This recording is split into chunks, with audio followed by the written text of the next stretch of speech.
उसके बाद बेरोजगारी, महंगाई, महिलाओं की समस्याएं, जो पीएमओ में हो रहा है उसकी बातें, उसकी चर्चा। പാർലമെന്റിനെ വെറും കോമാളിക്കളമാക്കി മാറ്റിയിരിക്കുകയാണ് മോദിയും കൂട്ടരും. ജനങ്ങളുടെ പ്രശ്നങ്ങൾ ചർച്ച ചെയ്യേണ്ട ജനാധിപത്യത്തിന്റെ ശ്രീകോവിലാണ് പാർലമെന്റ് എന്ന് പറയുന്നത്. എന്നാൽ മോദി ഭരണത്തിലെത്തിയതോടുകൂടി കോമഡി സെൻട്രൽ ആക്കി മാറ്റിയിരിക്കുകയാണ് പാർലമെന്റിനെ. ജനങ്ങളുടെ യാതൊരു പ്രശ്നങ്ങളും അവിടെ ചർച്ച ചെയ്യുന്നില്ല, ചർച്ച ചെയ്യാൻ അനുവദിക്കുന്നില്ല. ഇന്നലെ പാർലമെന്റിൽ ചർച്ച നടത്തിയത് എന്തിനെക്കുറിച്ചാണ് എന്ന് അറിയാമോ? വന്ദേ മാതരത്തെക്കുറിച്ച്. വന്ദേ മാതരത്തിന്റെ 180-ാം വാർഷികത്തോടനുബന്ധിച്ച് പാർലമെന്റിൽ അതിനെക്കുറിച്ച് ചർച്ച നടത്തുക. വന്ദേ മാതരത്തിന്റെ 180-ാം വാർഷികം ആഘോഷിച്ചാൽ അതിനെ കുറ്റം പറയാനാവില്ല. എന്നാൽ അതിനെക്കുറിച്ച് പാർലമെന്റിൽ ചർച്ച നടത്തുക എന്ന് പറഞ്ഞാൽ എന്താണ്? വന്ദേ മാതരത്തിന്റെ 150-ാം വാർഷികം പാർലമെന്റിൽ ചർച്ച ചെയ്യേണ്ട ഒരു ജനങ്ങളുടെ പ്രശ്നമാണോ? ജനങ്ങളുടെ യഥാർത്ഥ പ്രശ്നങ്ങൾ മറച്ചുവെച്ച് അതിനെക്കുറിച്ച് സംസാരിക്കാതെ ശ്രദ്ധ തിരിക്കുക എന്നുള്ളത് മാത്രമാണ് മോദിയുടെ അജണ്ടയിൽ ഉള്ളത്. എന്നാൽ അതിന്റെ ചർച്ചയിൽ പ്രിയങ്ക ഗാന്ധി സംസാരിച്ചപ്പോൾ മോദിക്ക് കുറിക്കുകൊള്ളുന്ന മറുപടിയാണ് കൊടുത്തത്. പ്രിയങ്ക ഗാന്ധിയുടെ പാർലമെന്റിലെ ഈ പ്രസംഗത്തെ എല്ലാവരും പ്രശംസിക്കുകയാണ്. തീർച്ചയായും കേൾക്കേണ്ട, വളരെയേറെ പ്രാധാന്യമുള്ള കേൾക്കേണ്ട പ്രസംഗമാണ് എന്ന് പറഞ്ഞ് മോദിക്കും കൂട്ടർക്കും ചുട്ട മറുപടി കൊടുക്കുന്ന പ്രിയങ്ക ഗാന്ധിയുടെ ഈ പ്രസംഗത്തിലെ ചില പ്രസക്ത ഭാഗങ്ങൾ അല്പം പോലും വിടാതെ നമുക്ക് കേൾക്കാം. ചാനൽ ഇഷ്ടപ്പെടുന്ന, സബ്സ്ക്രൈബ് ചെയ്യാത്ത ആളുകൾ സബ്സ്ക്രൈബ് ചെയ്ത് പിന്തുണയ്ക്കണമെന്ന് അഭ്യർത്ഥിക്കുകയാണ്. सर, मैं आपके माध्यम से एक सलाह दे देती हूँ. हमारे प्रधानमंत्री महोदय 12 सालों से इस सदन में हैं, मैं मात्र 12 महीनों से हूँ. फिर भी छोटी सी सलाह है. उन्होंने अभी हाल ही में चुनाव था, कुछ महीनों पहले उन्होंने एक सूची निकाली थी कि विपक्षी दलों ने और विपक्ष के नेताओं ने कितने अपमान किए हैं इनके, और उसमें शायद 90-99 ऐसे उन्होंने अपमानों की सूची बनाई थी. സാർ, താങ്കളുടെ ഈ മാധ്യമം വഴിയായി ഞാനൊരു ഉപദേശം നൽകാൻ ആഗ്രഹിക്കുകയാണ്. നമ്മുടെ പ്രധാനമന്ത്രി 12 വർഷമായി ഈ സഭയിലുണ്ട്. ഞാൻ വെറും 12 മാസം മാത്രമാണ് ഈ സഭയിലെ മെമ്പറായത്. എന്നിരുന്നാലും ചെറിയ ഒരു ഉപദേശം. അടുത്ത കാലത്ത് ഒരു തെരഞ്ഞെടുപ്പ് ഉണ്ടായിരുന്നു. അവിടെ പ്രധാനമന്ത്രി ഒരു പട്ടിക പുറത്തെടുത്തു. പ്രധാനമന്ത്രിയെ പ്രതിപക്ഷ പാർട്ടികളും പ്രതിപക്ഷ നേതാക്കളും എത്രത്തോളം അപമാനിച്ചു എന്നുള്ളതിന്റെ പട്ടിക. അതിൽ ഒരുപക്ഷെ 90-99 ഇത്തരത്തിലുള്ള അപമാനത്തിന്റെ കണക്ക് പുറത്തെടുത്തു. तो मैं उनको एक छोटी सलाह देना चाहती हूँ कि नेहरू जी से जितनी भी शिकायतें हैं, जितनी भी गलतियां उन्होंने की आपके जहन में, जितनी भी गालियां देनी है, जितना भी अपमान करना है, उसकी भी एक सूची बना दीजिए. അതുകൊണ്ട് ഞാൻ അദ്ദേഹത്തിന് ചെറിയൊരു ഉപദേശം നൽകാൻ ആഗ്രഹിക്കുകയാണ്. നെഹ്റുവിനെ കുറിച്ച് എത്രത്തോളം പരാതികളുണ്ടോ, നിങ്ങളുടെ അഭിപ്രായത്തിൽ നെഹ്റു എത്രയേറെ തെറ്റുകൾ ചെയ്തിട്ടുണ്ടോ, അതിനുവേണ്ടി എത്രയേറെ അധിക്ഷേപ വാക്കുകൾ പറയണമോ, എത്രയേറെ അപമാനിക്കണമോ, അതിന്റെ ഒരു പട്ടിക തയ്യാറാക്കൂ. नहीं, बात खत्म नहीं है. 999 अपमान, 9999 अपमान, सूची बना दीजिए. और फिर हम एक समय निर्धारित करते हैं. जैसे हमने 10 घंटे आज वंदे मातरम पर हमने बहस किया है ना, उस तरह से हम अध्यक्ष महोदय जी से पूछेंगे, एक समय निर्धारित करेंगे. 10 घंटे, 20 घंटे, 40 घंटे, जितने घंटों में आपकी ये शिकायत पूरी हो जाए, माननीय सदस्य आप शांत हो जाए और हम बहस कर लेंगे. लेकिन इस सदन का कीमती समय, जिसके लिए हमें यहाँ पे जनता ने भेजा है, जैसे हमें जनता की समस्याओं को हल करने के लिए चर्चा करनी चाहिए, इस्तेमाल करना चाहिए, उसको एसी के लिए इस्तेमाल करिए. उसके ഇല്ല, പറഞ്ഞു തീർന്നില്ല. 999 അപമാനങ്ങൾ അല്ലെങ്കിൽ 9999 അപമാനങ്ങൾ എത്രയേറെ ഉണ്ടോ അതിന്റെ ഒരു പട്ടിക തയ്യാറാക്കൂ. ഇന്ന് വന്ദേ മാതരത്തെക്കുറിച്ച് 10 മണിക്കൂർ ചർച്ച നടത്തിയില്ലേ? അതുപോലെ തന്നെ ഇതിനെക്കുറിച്ച് ചർച്ച നടത്തുന്ന എത്രയേറെ സമയം ആവശ്യമുണ്ടോ അതിനുവേണ്ടി നമുക്ക് സമയം മാറ്റിവെക്കാം. അത്തരത്തിൽ നമുക്ക് അധ്യക്ഷനോട് ചോദിക്കാം, അതിനുവേണ്ടി ഒരു സമയം നിശ്ചയിക്കാൻ. 10 മണിക്കൂർ, 20 മണിക്കൂർ, 40 മണിക്കൂർ, എത്ര മണിക്കൂർ വേണമെങ്കിലും നിങ്ങളുടെ ഈ പരാതി തീരുന്നതുവരെ. എന്നാൽ ഈ സഭയുടെ വിലപ്പെട്ട സമയം എന്തിനു വേണ്ടിയാണോ ജനങ്ങൾ നമ്മളെ തെരഞ്ഞെടുത്ത് ഇവിടെ അയച്ചത്, ജനങ്ങളുടെ പ്രശ്നങ്ങൾ പരിഹരിക്കുന്നതിനു വേണ്ടി ചർച്ച നടത്തേണ്ടത് ആവശ്യമാണ്. അതിനാൽ ആവശ്യമായ സമയം നെഹ്റുവിനെ കുറിച്ചുള്ള പരാതികളെ ചർച്ച ചെയ്യാൻ ഉപയോഗിക്കുക. के बाद जैसे अंग्रेजी में कहते हैं ना, जैसे अंग्रेजी में कहते हैं कि once and for all let's close the chapter. Close कर लीजिए. അതിനുശേഷം ഇംഗ്ലീഷിൽ ഒരു ചൊല്ലുള്ളതുപോലെ once and for all let us close the chapter, അതായത് ഒരിക്കൽ ഇതിന് ആവശ്യമായ സമയം എല്ലാം ഉപയോഗിച്ച് നെഹ്റുവിനെ കുറിച്ചുള്ള പരാതികളെ കുറിച്ച് ചർച്ച നടത്തി അതിന്റെ പരിപാടി അവിടെ അവസാനിപ്പിക്കണം എന്ന്. അങ്ങനെ ആ ചാപ്റ്റർ അവിടെ ക്ലോസ് ചെയ്യും. देश सुन लेगा क्या क्या शिकायतें हैं, किसने क्या किया, इंदिरा जी ने क्या किया, राजीव जी ने क्या किया, परिवारवाद क्या होता है, नेहरू जी ने कौन सी गलतियां की, सुना लीजिए फिर खत्म. അങ്ങനെ രാജ്യം കേൾക്കും എന്തൊക്കെ പരാതികളാണ് നെഹ്റുവിനെ കുറിച്ചുള്ളത്, ആരൊക്കെ എന്തൊക്കെ ചെയ്തു, ഇന്ദിരാഗാന്ധി എന്ത് തെറ്റ് ചെയ്തു, രാജീവ് ഗാന്ധി എന്ത് തെറ്റ് ചെയ്തു, കുടുംബവാഴ്ച എന്താണ്, നെഹ്റു എന്ത് തെറ്റ് ചെയ്തു എന്ന് കേൾക്കൂ. എന്നിട്ട് അത് അവിടെ അവസാനിപ്പിക്കൂ. उसके बाद बेरोजगारी, महंगाई, महिलाओं की समस्याएं, जो पीएमओ में हो रहा है उसकी बातें, उसकी चर्चा, जो बेटिंग ऐप के बारे में हो रहा है पीएमओ के अंदर, आप माननीय सदस्य प्लीज, जो आप एप्स्टीन वंदे फाइलों मातरम में में बोलें. आपके मंत्री महोदय के नाम निकल आए हैं, माननीय उसकी चर्चा सदस्य प्लीज, करेंगे. आप वंदे मातरम में बोले.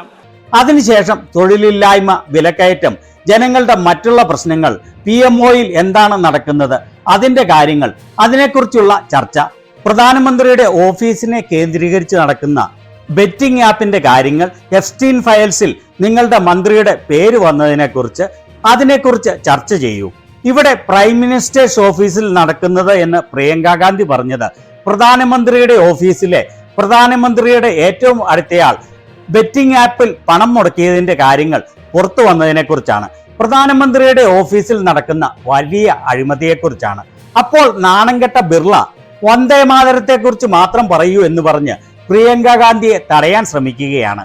ഈ നാണംകെട്ട ബിർള വന്ദേ മാതരത്തിന്റെ ചർച്ച എന്ന് പറഞ്ഞ് നെഹ്റുവിനെ കുറിച്ച് പ്രധാനമന്ത്രി എന്ന് പറയുന്ന മോദി വെർബൽ ഡയറിയ നടത്തിയപ്പോൾ കുന്നല് കണ്ട എലിയെപ്പോലെ അയാളുടെ മുഖത്തേക്ക് നോക്കി ഇളിച്ചുകൊണ്ടിരിക്കുകയായിരുന്നു.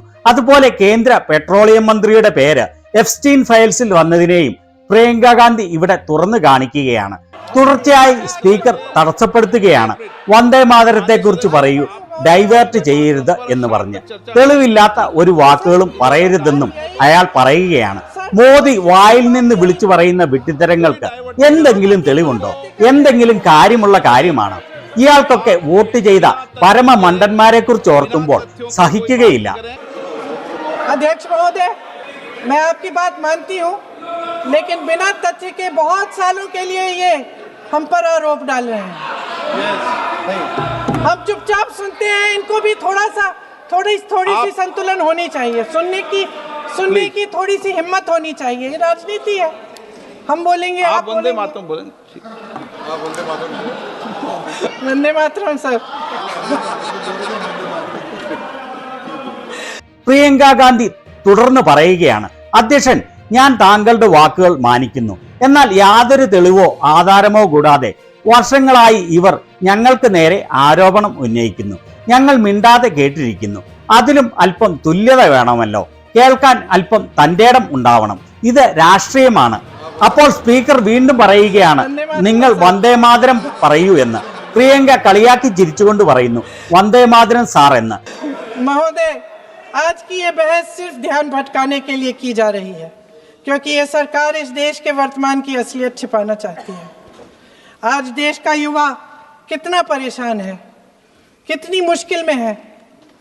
पेपर लीक होते रहते हैं, बेरोजगारी है, महंगाई इतनी बढ़ चुकी है. इसकी चर्चा हम सदन में क्यों नहीं कर रहे हैं? പ്രിയങ്ക തുടരുകയാണ്, ഇന്നത്തെ ഈ ചർച്ച വിഷയങ്ങളിൽ നിന്ന് ശ്രദ്ധ തിരിക്കുന്നതിന് വേണ്ടി മാത്രമാണ്. കാരണം ഈ സർക്കാർ ഈ രാജ്യത്തിന്റെ ഇപ്പോഴത്തെ യഥാർത്ഥ സ്ഥിതി മറച്ചുവെക്കാൻ ആഗ്രഹിക്കുന്നു. ഇന്ന് രാജ്യത്തെ യുവാക്കൾ എത്രത്തോളം പ്രശ്നത്തിലാണ്, എത്ര ബുദ്ധിമുട്ടിലാണ്. പേപ്പർ ലീക്ക് തുടർച്ചയായി സംഭവിക്കുന്നു, തൊഴിലില്ല, വിലക്കയറ്റം ഇത്ര വലുതായിരിക്കുന്നു.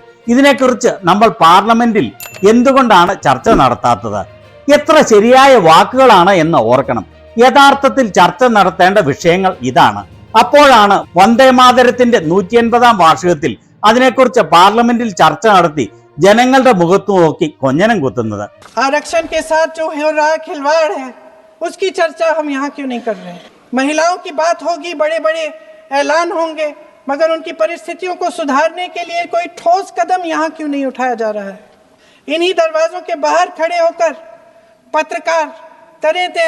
आपने कहा कि आरोप मत लगाइए बगैर तथ्य के, तो मैं बोलूं कि नहीं बोलूं? नहीं, बिल्कुल नहीं। नो, आप उधर की बात मत बोलो। आप जल्दी से बोल लेते हो, फिर आप सदन में बंद जो कर कुछ देंगे। भी बोले वो तथ्यों से बोले। आपको हर चीज ऑथेंटिक करनी पड़ेगी, इसलिए आप तथ्यों से बोले। സംവരണത്തിനെതിരെ നീക്കം നടത്തുന്നു. അതിന്റെ ചർച്ച നമ്മൾ എന്തുകൊണ്ട് ഇവിടെ നടത്തുന്നില്ല? സ്ത്രീകളുടെ കാര്യങ്ങൾ പറയുന്നു, വലിയ വലിയ പ്രഖ്യാപനങ്ങൾ നടത്തുന്നു. എന്നാൽ അവരുടെ അവസ്ഥ മെച്ചപ്പെടുത്തുന്നതിന് വേണ്ടി പാർലമെന്റിൽ എന്തുകൊണ്ട് വ്യക്തമായ നടപടികൾ എടുക്കുന്നില്ല? പിന്നീട് പാർലമെന്റ് മന്ദിരത്തിന്റെ മുൻപിൽ നിന്ന് പത്രക്കാർ ചെയ്തതിന്റെ കാര്യങ്ങൾ പറയാൻ തുടങ്ങിയിട്ട് ആധാരമില്ലാതെ കാര്യങ്ങൾ പറയരുത് എന്ന് സ്പീക്കർ പറഞ്ഞതിനാൽ ഞാൻ അതിനെക്കുറിച്ച് പറയാമോ വേണ്ടയോ എന്ന് ചോദിക്കുന്നു. പാടില്ല, ഒരിക്കലും പാടില്ല എന്ന് സ്പീക്കർ. പ്രിയങ്ക കളിയാക്കി ചിരിക്കുന്നു. സഭ മുഴുവനും ചിരി പടരുകയാണ്. എല്ലാ കാര്യങ്ങളും ഓതന്റിക്കായി പറയണമെന്ന് സ്പീക്കർ പറയുകയാണ്. എന്നാൽ മോദിക്കും BJPയിലെ മറ്റു മന്ത്രിമാർക്കും നേതാക്കന്മാർക്കും എന്ത് വിവരക്കേടും വിട്ടിത്തവും കള്ളത്തരവും സഭയിൽ വിളിച്ചു പറയാം. അതിന് ഇയാൾ യാതൊരു നിയന്ത്രണവും വയ്ക്കുകയില്ല. अच्छा सर, बड़े बड़े शहरों में प्रदूषण है, लेकिन हम इस सदन में बैठकर सिर्फ छोटी छोटी बातें करेंगे। जी, जो अतीत की बातें हैं ना, जो अतीत की बातें हैं ना, जो बार बार आप चाहते हैं कि हम पीछे देखें, लेकिन हम आगे भविष्य की बात, वर्तमान की बात, जो असली समस्याएं हैं उनकी बात न करें, ये छोटी बात होती है। आप में हिम्मत है तो भविष्य की बात करिए, हिम्मत है तो बात करिए कि बेरोजगारी क्यों है, कि पेपर लीक क्यों होते हैं। വലിയ വലിയ നഗരങ്ങളിൽ വലിയ പൊല്യൂഷനാണ്. എന്നാൽ നമ്മൾ ഈ സഭയിലിരുന്ന് യാതൊരു കാര്യവുമില്ലാത്ത ചെറിയ ചെറിയ കാര്യങ്ങൾ പറയുന്നു. ഭൂതകാലത്തിലെ കാര്യങ്ങൾ മാത്രം പറയുന്നു. നിങ്ങൾ എപ്പോഴും ആഗ്രഹിക്കുന്നത് നമ്മൾ പിന്നോട്ട് മാത്രം നോക്കണം എന്നുള്ളതാണ്. നമ്മൾ മുന്നോട്ടുള്ള കാര്യങ്ങൾ, ഇപ്പോഴത്തെ ജനങ്ങളുടെ കാര്യങ്ങൾ, ഭാവിയിലെ കാര്യങ്ങൾ, ജനങ്ങളുടെ യഥാർത്ഥ പ്രശ്നങ്ങൾ, അതിനെക്കുറിച്ച് സംസാരിക്കരുത്. ഇതുപോലെയുള്ള ചെറിയ കാര്യങ്ങൾ സംസാരിക്കണം. നിങ്ങൾക്ക് തൻ്റെ ഇടമുണ്ടെങ്കിൽ ഭാവിയുടെ കാര്യങ്ങൾ സംസാരിക്കൂ. തൻ്റെ ഇടമുണ്ടെങ്കിൽ തൊഴിലില്ലായ്മയ്ക്ക് കാരണം എന്താണെന്ന് സംസാരിക്കൂ. പേപ്പർ ലീക്ക് എന്തുകൊണ്ട് സംഭവിക്കുന്നു എന്ന് സംസാരിക്കൂ. अध्यक्ष महोदय जी, सच्चाई ये है कि इनका शासन दमन का शासन है। इनकी राजनीति दिखावे की राजनीति है, इवेंट मैनेजमेंट की राजनीति है, चुनाव से चुनाव तक राजनीति है, तरह तरह के ध्यान भटकाने वाले मुद्दों की राजनीति है। സത്യം എന്താണെന്ന് വെച്ചാൽ ഇവരുടെ ഭരണം അടിച്ചമർത്തലിന്റെ ഭരണമാണ്. ഇവരുടെ രാഷ്ട്രീയം നാട്യമാണ്. ഒരു ഇലക്ഷൻ മുതൽ മറ്റൊരു ഇലക്ഷൻ വരെ മാത്രം നീണ്ടു നിൽക്കുന്ന രാഷ്ട്രീയം, യാതൊരു പ്രാധാന്യവുമില്ലാത്ത ശ്രദ്ധ തിരിക്കുന്ന വിഷയങ്ങളുടെ രാഷ്ട്രീയം. ഇതാണ് യഥാർത്ഥ ജനപ്രതിനിധിയുടെ ശബ്ദം. ഇങ്ങനെയാണ് ജനപ്രതിനിധികൾ പ്രവർത്തിക്കേണ്ടത്. ഇങ്ങനെയാണ് ജനപ്രതിനിധികൾ സംസാരിക്കേണ്ടത്.